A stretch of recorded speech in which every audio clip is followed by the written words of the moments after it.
They say love is blind, but betrayal? Betrayal has 20/20 vision. It sees everything you are too afraid to look at. It hides in the shadows while you are standing in the light. Right now, as we speak, Jenny is likely in her kitchen in India. She is frail, she is aging, but she is smiling. She is sweating over a hot stove, making the dishes Sumit loves, convincing herself that she has finally won the war for his heart. She thinks the battles are over. She thinks the parents have retreated. She believes that after all the tears, the passport issues, and the endless family drama, she is finally safe.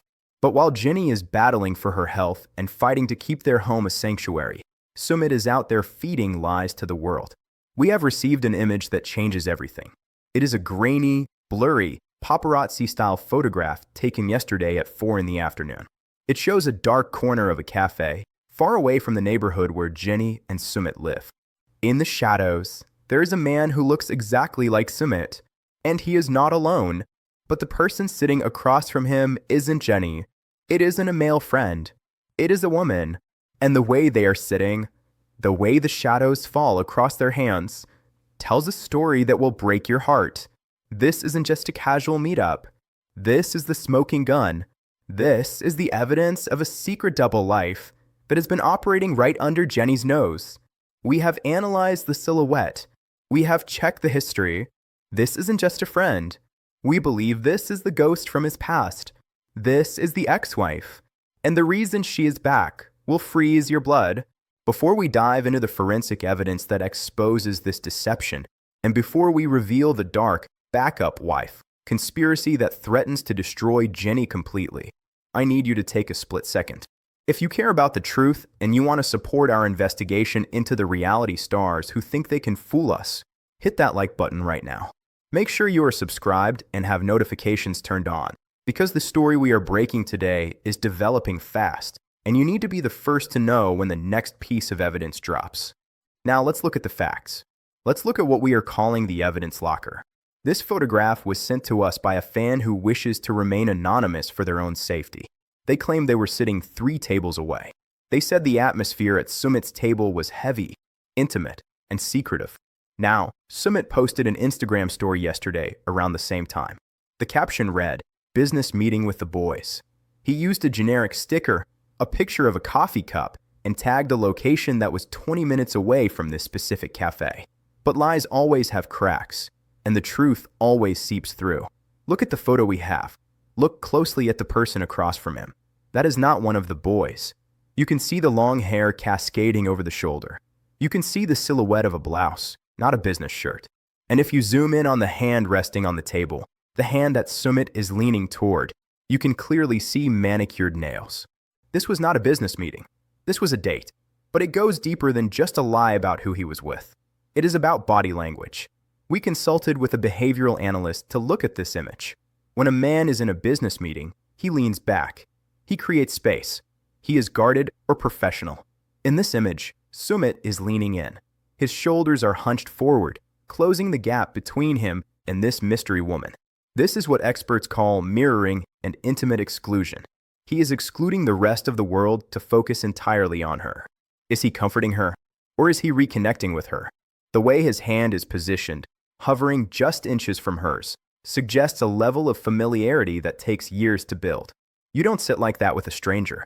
You sit like that with someone who knows your secrets. You sit like that with someone you have a history with. And we have to talk about the timeline. This is where the alibi completely falls apart. We went back and watched Sumit's vlog from that same day. He claims he was out running errands for the house, but there is a massive gap in his recording. He films himself leaving the house at 1 in the afternoon. He films himself returning at 6. That is a 5-hour window. His errands, based on the locations he showed, should have taken 90 minutes, maybe 2 hours tops. Where did the other 3 hours go? He went offline. No stories, no updates, no replies to comments. For a digital creator who lives his life online, 3 hours of radio silence is suspicious. It is a blackout, and it is during this blackout that our source claims this photo was taken. There is another clue that many of you missed, but we caught it. In a video posted just 3 days ago, there is a moment where Jenny walks into the room while Sumit is on the phone. Watch his reaction closely. He doesn't just lower the phone. He flips it face down onto the cushion. It is a reflex. It is instantaneous. It is the universal move of a man who is hiding a notification he doesn't want his wife to see. Why would he do that? If he was talking to his parents, Ginny would know about the drama. If he was talking to a friend, why hide it? He flipped that phone because the name on the screen is a name that is not supposed to exist in their world anymore. We are building a case here, and the evidence points to one terrifying conclusion. Sumit is revisiting his past. But why? To understand the why, we have to understand the victim in this scenario. We have to look at Jenny. This is the part that makes this betrayal so incredibly cruel. Jenny is not just a wife. She is a woman who has sacrificed everything. Think about her journey. She left her country. She left her daughters. She left her grandchildren. She sold her belongings and moved to a country where she barely speaks the language, all for the promise of love. She has endured humiliation on national television. She has been screamed at by his parents. She has been told she is too old, too useless, too foreign. And through it all, she stood by him. She is vulnerable. She relies on him for everything, for translation, for social interaction, for emotional survival. When you look at Jenny in the recent clips, you see a woman who is trying so hard to be happy. You see her cooking in that kitchen, trying to adapt to a culture that has rejected her just to please him. She is giving 100% of herself. And while she is doing that, while she is planning their future, he is seemingly meeting with the woman who represents his past. Imagine the psychological toll this would take on her if she knew. Jenny has spoken openly about her health struggles. She isn't 25 anymore. The stress of the visa process alone nearly broke her. The stress of the in-laws caused her physical pain. Now, imagine the stress of infidelity. Imagine the shock of finding out that the man you gave up your life for is holding hands with his ex-wife in a dark cafe. This isn't just cheating. This is dangerous. Stress is the #1 killer for someone with her condition. Betrayal causes a physical reaction in the body, a spike in cortisol, heart palpitations, sleeplessness. If Sumit is doing what we think he is doing, he isn't just breaking her heart. He is playing Russian roulette with her health. But this goes beyond a simple affair. If this was just a fling, it would be tragic, but common. This feels different. This feels calculated. And that brings us to the dark theory that has been circulating in the deep web forums, a theory that connects the parents, the ex-wife, and Sumit into a conspiracy that is absolutely chilling. We call it the backup plan. You have to remember Sumit's parents. You have to remember the venom in his mother's voice. Have they ever truly accepted Jenny? Or have they just gone quiet? There is a difference between acceptance and strategic silence. For years, they fought screaming matches. They threatened suicide. They forbade marriage. And then, suddenly, they seemed to tolerate it. Why the shift? Did they suddenly have a change of heart? Or did they realize that fighting Jenny only pushed Sumit closer to her? We believe the parents changed tactics. They stopped attacking from the front and started plotting from the shadows. They are pragmatists. They are traditionalists. They look at Jenny and they see an expiration date. They see a woman who is significantly older than their son. They see a woman who cannot give them grandchildren. In their eyes, Jenny is a temporary obstacle, not a permanent family member. So, here is the theory. The parents are the architects of this meeting. They are the ones whispering in Sumit's ear. Imagine the conversation. It wouldn't be about hate. It would be about practicality. They would sit him down and say, "Son, you have to be realistic. Jenny is getting older. She is frail. What happens in 10 years? What happens if she passes away? You will be alone. You will be an old man with no family, no children, and no legacy." That is a powerful fear to plant in someone's mind. They aren't telling him to leave Jenny right now. They are telling him to prepare for the inevitable. They are telling him to secure a backup. And who is the perfect backup? The woman they chose for him in the first place. The ex-wife. The woman who fits their mold.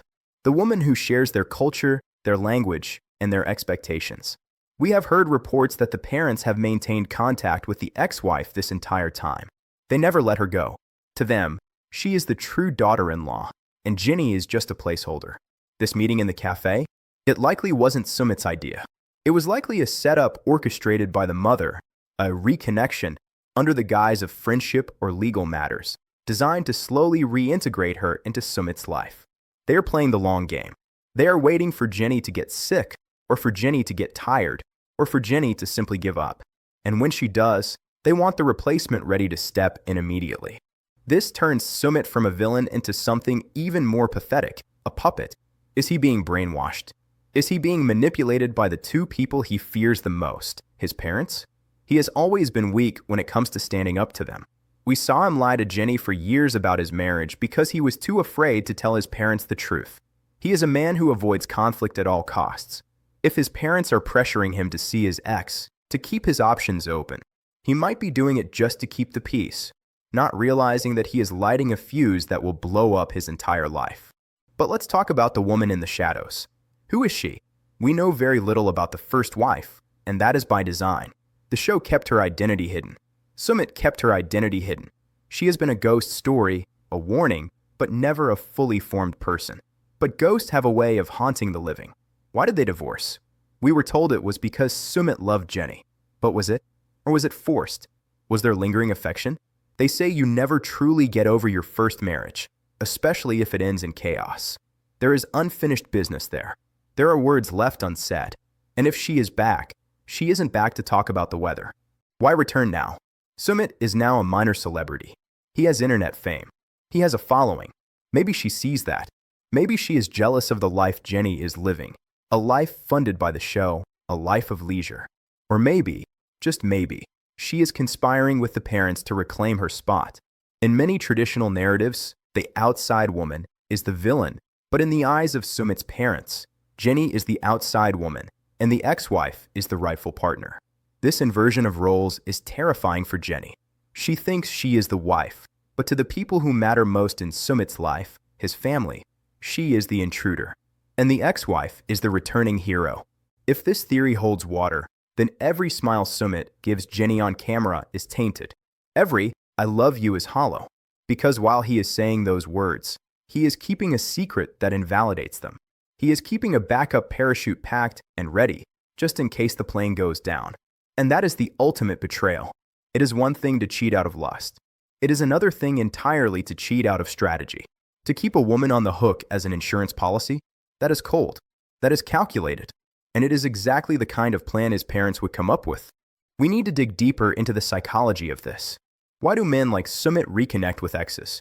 It usually stems from a deep-seated insecurity and a fear of the unknown. Jenny's health is the unknown. Her age is unknown. The future with her is uncertain and finite. The past, however, is known. The ex-wife represents a path he didn't take, a what-if that is safer than the reality he is living. He might be looking for comfort. He might be looking for someone who understands the pressure he is under from his parents, someone who speaks his language figuratively and literally without the need for translation apps. Gaslighting is a term we throw around a lot, but let's look at the behavior. When a partner is cheating, or even just thinking about it, they often overcompensate. They become hyper-attentive. They buy gifts. They are sweeter than usual. It is guilt. The guilty dog barks the loudest, or in this case, the guilty husband acts the nicest. In the last few vlogs, Sumit has been incredibly attentive to Jenny. He has been taking her out, buying her things, constantly asking if she is okay. To the untrained eye, this looks like love. To a detective, this looks like guilt management. He is buying his own conscience. He is being nice to her to offset the fact that he is lying to her. He is trying to balance the scales. If I treat her like a queen in the morning, it's okay if I meet my ex in the afternoon. It is a twisted logic, but it is human psychology 101. This brings us to the most dangerous part of this entire situation, the reveal. Secrets like this have a shelf life. You cannot hide a backup wife forever, especially not when you're on a reality show, especially not when fans are everywhere with cameras' phones. Eventually, the truth will come out, and when it does, the fallout will be nuclear. We have to confront the darkest possibility of all, the scenario that keeps us up at night when we think about Jenny alone in that house. Imagine the moment the truth drops. We are not talking about a simple argument. We are talking about a catastrophic shattering of reality. Consider the logistics of how this happens. Jenny is not tech-savvy, but she is not blind. What happens when she picks up that phone Sumit flipped over? What happens when she sees a notification pop up that reads, "Meet me at the same place," or "My parents were asking about you"? The digital trail is always where these things unravel. We have spoken to digital forensic experts who tell us that even deleted messages leave a ghost in the machine, a footprint that can be recovered. And Sumit, for all his secrecy, is sloppy. We have seen him leave his devices unlocked. We have seen him share passwords. He is getting comfortable, and comfort is the enemy of secrecy. He thinks he is safe because Jenny trusts him implicitly. But trust is like glass. Once it is scratched, you can never look through it the same way again. But let's step back and look at the ghost herself, the ex-wife. Up until now, she has been a faceless entity, a plot device from previous seasons. But we need to build a profile of who she is to understand the threat she poses. Unlike Jenny, she is not an outsider. She understands the subtle social cues of their community. She speaks the language of his parents. She knows the layout of the family home. She isn't fighting for acceptance. She already has it. We have to ask ourselves, why did she agree to meet him? If he ruined her life with a divorce, if he humiliated her by choosing an older American woman, why would she sit down with him for coffee? There are only two reasons: revenge or reconciliation. And in this case, the lines between the two are blurred. Maybe she wants him back not because she loves him, but because she wants to win. She wants to prove to the neighborhood, to the family, and to herself that she is the superior choice. It is a battle of ego. And Sumit is the trophy. There is a psychological concept called the unfinished business effect. It states that the human brain obsesses over tasks or relationships that were left incomplete.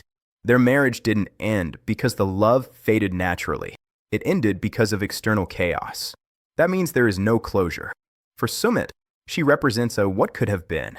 She represents a life where he isn't constantly fighting his parents, where he isn't constantly defending his choices to strangers on the internet.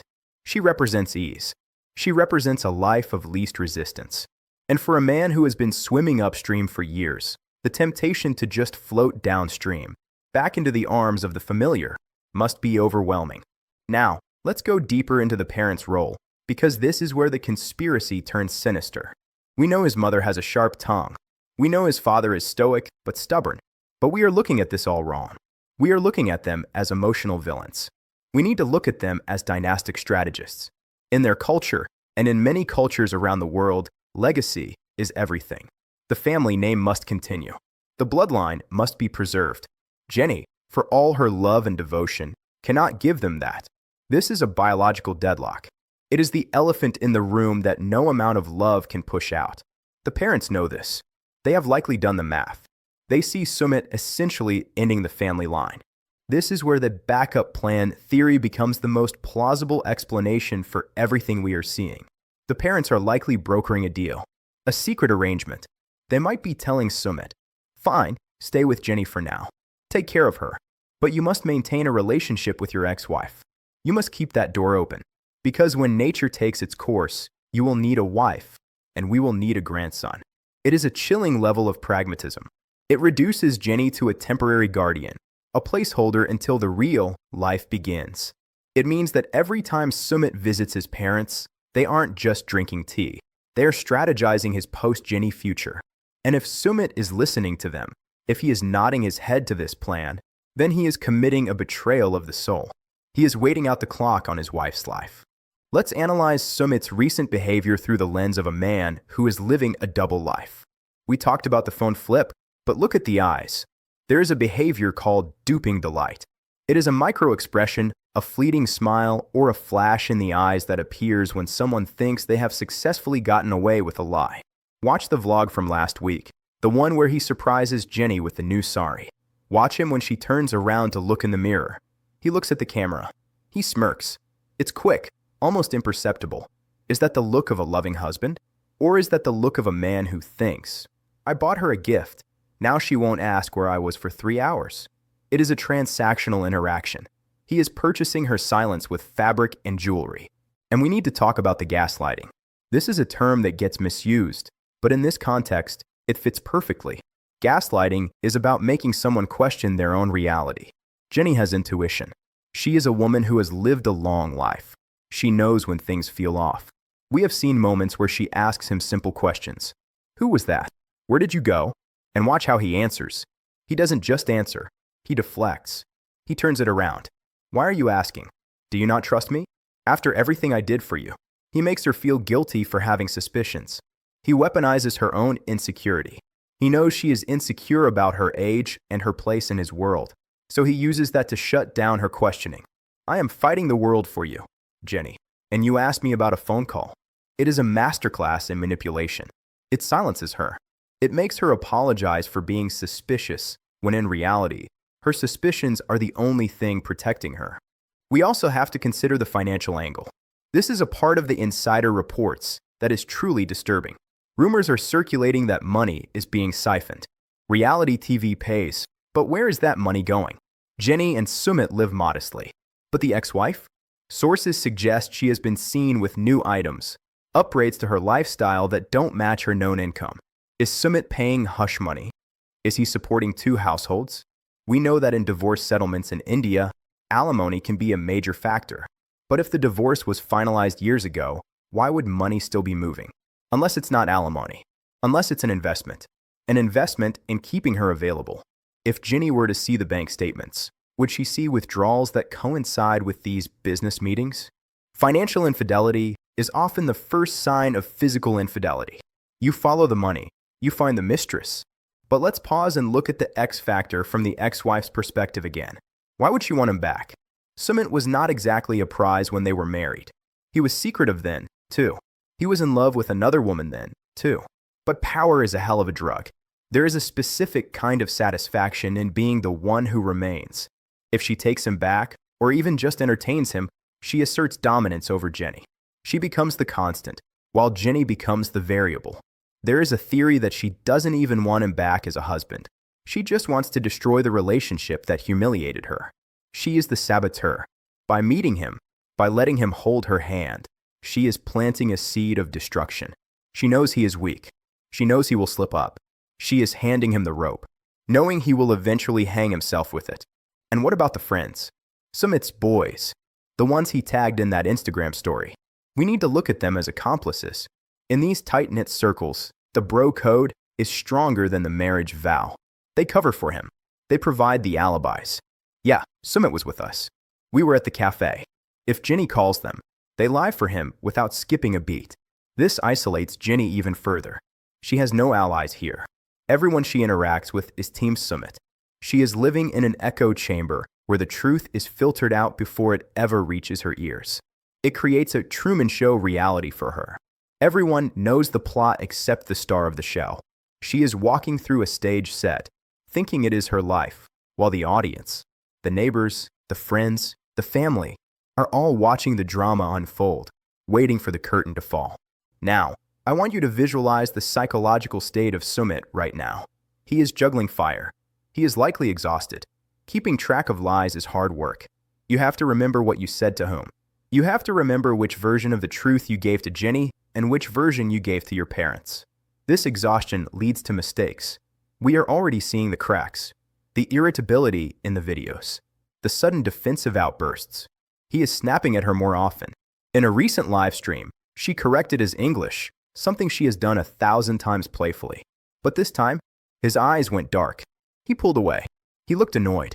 That is the reaction of a man who is resentful. He resents her for being the reason he has to lie. He resents her for the complexity of his life. In his twisted mind, if Jenny wasn't there, he wouldn't have to be a liar. He blames the victim for his own deceit. This leads us to the most terrifying aspect of the backup plan theory, the indoctrination. If he is spending more time with his parents and his ex, they are slowly rewriting his narrative. They are reinforcing the idea that he is the victim. Look at what you gave up for her, they might say. Look how hard your life is. You deserve peace. You deserve a family that fits. Repetition is powerful. If he hears this enough, he starts to believe it. He starts to look at Jenny not with love, but with pity, and eventually, with burden. She stops being his partner and starts being his responsibility. And once a wife becomes a burden in a man's mind, the door is wide open for someone else to walk in and be the escape. The ex-wife is the escape. She is on holiday from the hard work of being with Jenny. Let's talk about the caste and culture element again, because it is the glue holding this conspiracy together. We cannot ignore societal pressure. In their community, a divorced son is a mark of shame, but a son who remarries his own caste and produces an heir, that is redemption. The parents are chasing redemption. They want to walk through the market with their heads held high. They want to show off a grandson. They want to erase the Jenny chapter from their family history books. They view Jenny as a temporary stain on their reputation, and they are using Sumit as the detergent. This dehumanizes Jenny completely. To them, she is not a person with feelings and a heart condition. She is a problem to be solved. And the solution is sitting in that café, holding Sumit's hand. We also have to ask, does Jenny already know? Deep down, there is a look in her eyes lately, a sadness, a fatigue that goes beyond physical tiredness. Women's intuition is a powerful survival mechanism. Maybe she smells a different perfume on his shirt. Maybe she notices he is showering as soon as he gets home. Maybe she sees the way he guards his phone. But why doesn't she speak up? Fear. She is trapped. If she confronts him and he leaves, what does she have? She has no home in India without him. She has severed ties in America. She is financially and emotionally stranded. This dependency is what Sumit and his family are banking on. They know she can't leave. They know she has to tolerate the scraps of affection he gives her. They have her checkmated. This makes the betrayal not just immoral, but predatory. They are exploiting her vulnerability. If we look at the trajectory of their relationship, it has always been defined by Sumit's lies. He lied about who he was when they first met online. He lied about being married when she first moved to India. Lying is his baseline. It is his default setting for conflict resolution. Why did we ever think he changed? Because he cried on TV? Because he begged? Sociopaths can cry. Manipulators can beg. The pattern of behavior is a flat circle. He lies, he gets caught. He begs, she forgives, he lies again. We are currently in the he lies phase of the cycle. The he gets caught phase is coming. And this time, because of the stakes, because of the backup wife, the forgiveness might not be possible. And think about the physical danger. I cannot stress this enough. We mentioned the heart condition, but let's be graphic about the reality.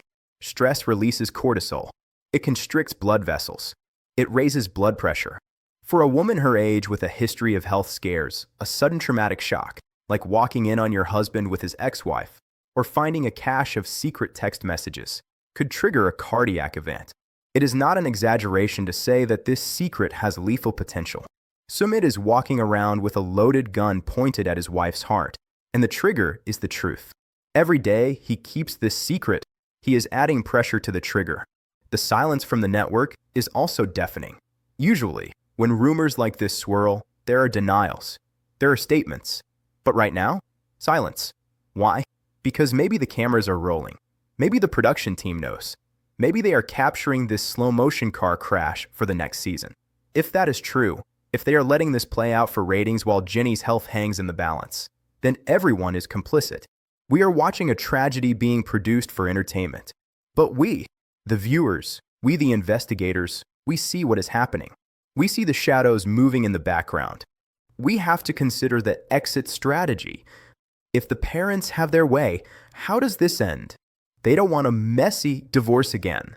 They want a smooth transition. They likely want Sumit to slowly distance himself from Jenny, to spend more time working, more time helping his parents, gradually phasing himself out of the marriage until Jenny feels so lonely she chooses to leave. It is a war of attrition. They want to wear her down until she packs her own bags. That way, Sumit doesn't look like the bad guy. He looks like the victim of a failed marriage. She left me, he will say, I try my best. And then, after a respectful mourning period, the ex-wife will slide into the picture. We reconnected, he will say, it was fate. It is a scripted narrative written by the parents, starring Sumit, with Jenny as the tragic character written off in the third act. But they forgot one thing. They forgot us. They forgot the millions of eyes watching every frame, analyzing every reflection in sunglasses, every timestamp on a post. They forgot that we can see through the business meetings.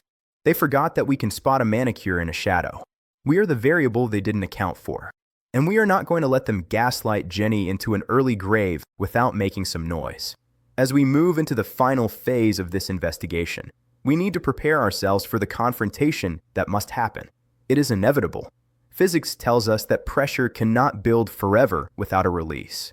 The release is coming, and it will likely happen in that house, in that kitchen where Jenny cooks, surrounded by the illusion of a happy life. The ghost of the ex-wife is standing at the door, and she has the key.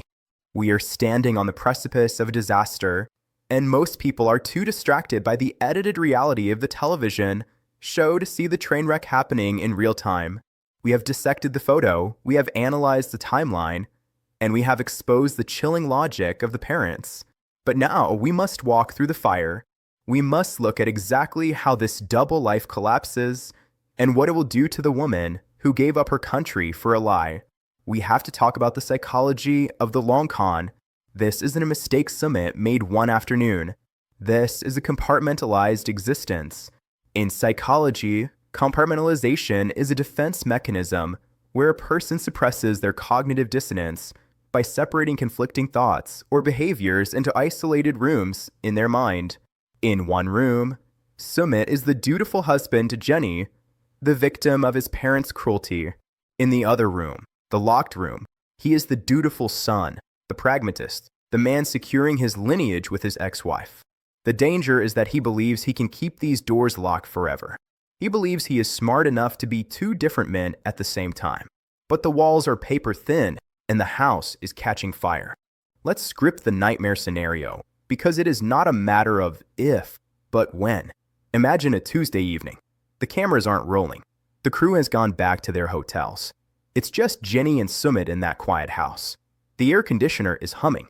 Sumit is in the shower, washing off the guilt of the day. His phone is on the table. He forgot to flip it. Or maybe he got complacent. Suddenly, a notification lights up the room. It's not a text from a friend. It's a photo. Maybe it's a picture of a baby sent by the ex-wife with a caption that says, "Thinking of our future." Or maybe it's a receipt from a jewelry store for a necklace Jenny never received. Jenny, innocent, unsuspecting Jenny, glances over. And in that fraction of a second, her entire world disintegrates. This is the moment of impact. This is where the horror movie begins. What does she do? Does she scream? Does she cry? Or does she go silent? The silence is what scares us the most. We have to talk about Takotsubo cardiomyopathy. It is a real medical condition, also known as broken heart syndrome. It is caused by extreme emotional stress, the kind of stress that hits you when you realize your life is a lie. It mimics a heart attack. The heart muscle literally stuns and weakens. Jenny is already high risk. Her body has been in a state of fight or flight for years battling his family. If she sees that text, if she realizes that while she was fighting for him, he was auditioning her replacement, the shock could be physiological. It could stop her heart. This is not hyperbole. This is biology. Sumit isn't just risking his marriage. He is risking a homicide charge by negligence. He is playing God with a fragile life. And let's play out the confrontation. Sumit walks out of the shower. He sees her holding the phone. The color has drained from her face. What is his move? We know his move. We have seen it for 10 years. He will deny. He will gaslight. He will say, "It's not what it looks like." He will say, "My mother sent that." He will say, "She is just a friend. She is helping me with legal paperwork." He will spin a web of lies so fast and so thick that Jenny will doubt her own eyes. He will use her lack of cultural knowledge against her. "You don't understand Indian culture," he will say. "This is normal here." He will weaponize her ignorance to cover his tracks. He will scream. He will cry. He will threaten suicide, his favorite manipulation tactic, to make her drop the subject. He will make himself the victim again. "I can't take this pressure. You and my parents are pulling me apart." And Jenny, terrified of losing him, terrified of being alone in a foreign land, might just force herself to believe him. She might swallow the poison just to keep the peace. And that is a fate worse than leaving. Living with a lie is a slow death. But there is a darker theory about the endgame here. What if the parents are counting on the shock? What if they know Jenny is frail? It is a macabre thought, but we must go there. If Jenny suffers a health crisis, who steps in? The family. They will surround Sumit. They will push Jenny out, for her own good. They will say, "She needs better medical care in America." They will argue, "She needs to be with her daughters." They will use her health as the ultimate excuse to deport her from their lives. They will pack her bags, put her on a plane, and wave goodbye with fake tears in their eyes. And the moment the wheels of that plane leave the tarmac, the ex-wife moves in. The backup plan becomes the master plan. Sumit gets to keep his good guy image because he didn't leave her. Her health forced them apart. It is the perfect crime. No blood on their hands, just a clean break and a restored lineage. We need to look at the financial trail again because it supports this theory of a planned exit. We have received tips about a separate bank account, an account that Jenny doesn't have access to. In marriage, financial transparency is trust. Secrecy is betrayal. If Sumit is funneling money into a restart fund, or worse, funneling money to the ex-wife's family as a dowry reinstatement or a peace offering, he is stealing from Jenny's future to pay for his past. Jenny's social security, her TLC paycheck, her savings. Is she funding the very conspiracy that will replace her? Imagine the cruelty of that. Buying the dinner for the woman who is waiting to take your seat at the table. It is parasitic. It is predatory. And why haven't the producers stepped in? This is the question everyone is asking. The fourth wall protects them. They are observers, but they are also storytellers.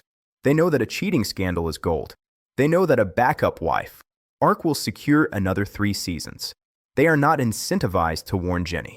They are incentivized to film her reaction. We are watching a gladiatorial game where one person doesn't know she is in the arena. We are all complicit.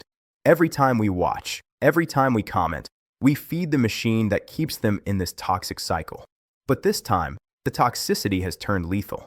The stakes are no longer about a visa extension. They are about survival. Let's go back to the photo one last time. The woman, the mystery ex.